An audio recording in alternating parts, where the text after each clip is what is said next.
welcome to the Correspondent PK. This is Faraz Saeed, and today we're going to talk about the recent developments in Afghanistan, relationship between Pakistan and India, and on the top, relationship between Pakistan and the United States in the backdrop of a thaw in a relationship and a prolonged and a protracted disengagement between the Islamabad and Washington. Did the United States really mess it up in Afghanistan? Well, that's what Pakistan's Prime Minister Imran Khan has to say, as he proposed that the only solution to the country's situation was through a political settlement that was inclusive and involved all factions, including the Taliban. Well, during an interview with Julie Woodruff on PBS NewsHour, the Prime Minister Khan emphasized that there was no military solution to the problem. When there was 150,000 NATO troops in Afghanistan, that was the time to go for a political solution, quote unquote. But now, PM Khan is of the view that the worst situation in Afghanistan would be a civil war and a protracted civil war. And from Pakistan's point of view, that would be a worst case scenario. When he was asked during the interview that what was the status of relationship between Islamabad and Washington and what relationship Islamabad wanted from Washington to this point, PM Khan said that the previous ties were transactional and Pakistan was a hired gun. Well, transactional or not, ever since US President Joe Biden has won his way to the White House, Islamabad and Washington have been keeping their doors closed to each other, to such an extent that Islamabad had complained that it came to know about the withdrawal of foreign troops, the Biden's decision to withdraw its troops from Afghanistan, from the sections of media. In this backdrop, Pakistan's National Security Advisor Mohit Yusuf and the DG ISI General Faiz Hamid's official trip to the US capital for talks with their American counterparts on Afghanistan and other issues of bilateral interest is of substantial importance. Mr. Yusuf's meeting with his American counterpart Jake Sullivan will focus on the issues of two NSAs discussed in their first meeting in Geneva in May. Diplomatic sources in Washington say that they will also review the progress on bilateral engagements between the two countries since their first meeting.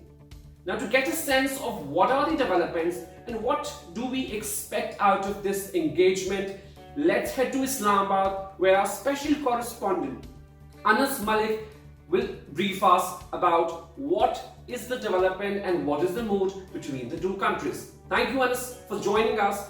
The first question, Anas, that our audience await is, what are the prime objectives that Islamabad and Washington aims to achieve during these talks? Well, thank you so much, Faraz, for having me here.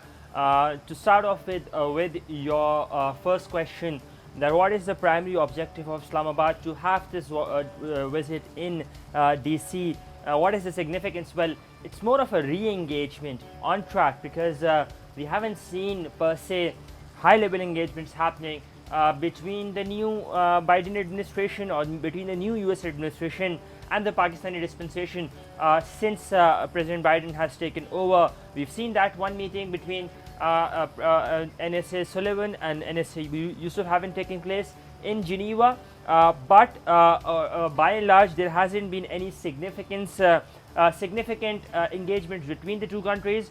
And in the absence of a telephone call between President Biden and Prime Minister Khan, this visit is all of that importance, given that the troops withdrawal is just around the corner.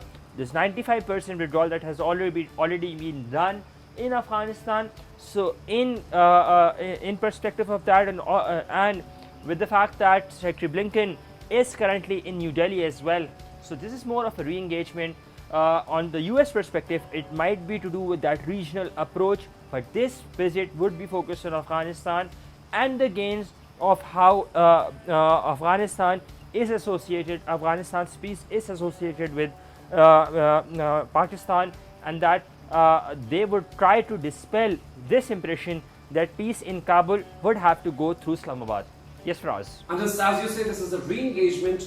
Do you think this high-level meetings, high-level talks, discussions will provide a direct link for the establishment and facilitate a link between Washington and Islamabad with the backdrop of US pullout from Afghanistan. But I think it's a bit too early to assess or say that will this trip help associate, or will this trip facilitate that very engagement. That's a bit too early to speculate, given that very easy to or very quick to jump the gun with regards to any engagement that is done with the United States administration.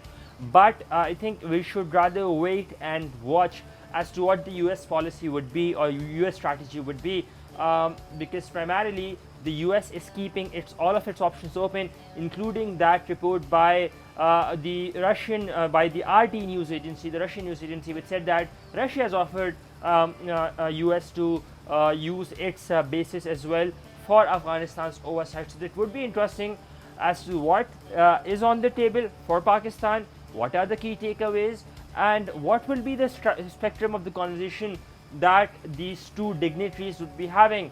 That would be very interesting, because Pakistan, remember, has maintained very categorically and rather in principle that it would not be giving bases to the US administration come what may.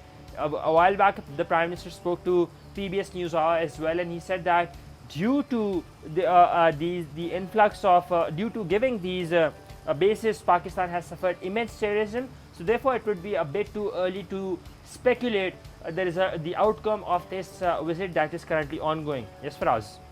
Okay, let's also get a sense of Pakistan's NSA's recent interview, which was taken by Karan Thapar, a renowned Indian journalist, for The Wire. It was a power-packed interview full of revelations, obviously from Pakistan's side. During an interview, Moeed Yusuf said and claimed that India has made Afghanistan a terrorist sanctuary. Do you think in this visit, Moeed Yusuf and Pakistan's delegation will raise this issue with the Americans?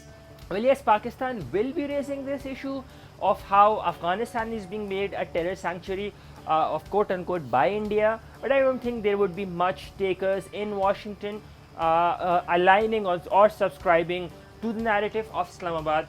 And we've previously seen that the dossier of 14th November 2020, which was made public by the DGISPR and the Pakistani Foreign Minister in a press conference. But to that dossier as well, Pakistan has been beating the bush, to be fair, but there haven't been much takers even in Afghanistan or in DC or in key capitals as well. So I think it would be a bit difficult for Islamabad to convince those at the helm of affairs, or at the helm of power, or in the power corridors in DC, that Afghanistan is a terror sanctuary which is being actively used against Pakistan. It would be a tough call. It depends upon how the US administration would want to see it, but clearly with regards to its recent alignment and shifting focus from the South Asian region to Indo-Pacific region, I think there wouldn't be much takers of Islamabad's claim that Afghanistan is being used as a terror hotbed against Pakistani territory. Yes, Faraz. Okay, just one important question, another question. Everybody wants to know about it. Our viewers want to know about it. Please update our viewers. What is the mood in Islamabad with regards to talks, with regards to re-engagement with India, when Kashmir is being a major dispute in this region? Well, I think it would be wrong to update on a particular mood, primarily because there's no such mood in Islamabad when it comes to engagement with India. There are phases. There are phases when the two countries would be at peace, and then there are phases when the two countries would be at loggerheads. Unfortunately, for the past 70 years, these phases of peace have not lasted longer, and the countries have been at loggerheads for long. In fact, the longest of the periods. So, at this point of time, the mood in Islamabad, there's a bit uncertainty per se. Pakistan says that it does not recognize Article 370 or its abrogation, yet it wants the restoration of pre-status, pre-5th of August 2019 status for the people of Kashmir. On one hand, Pakistan's top machinery or top leadership, including the civil military leadership, has been calling on the restoration of article of statehood to the people of Kashmir. So there seems to be some ambiguity, but one thing that is very clear within Islamabad, within the power quarters here in Islamabad, is the fact that whatever engagement would be, it cannot, and I repeat, it cannot be without excluding Kashmiris. So it will be a peace between Islamabad and Delhi, goes through Kashmir, goes through Srinagar, and that is something Islamabad is very, very clear on. Yes, Faraz. Thank you, Anas, for giving us the detailed overlook of what is happening and every development that is ongoing in the region, in Islamabad, in New Delhi, and in Washington. We'll get back to you for another top story. Till then, take care.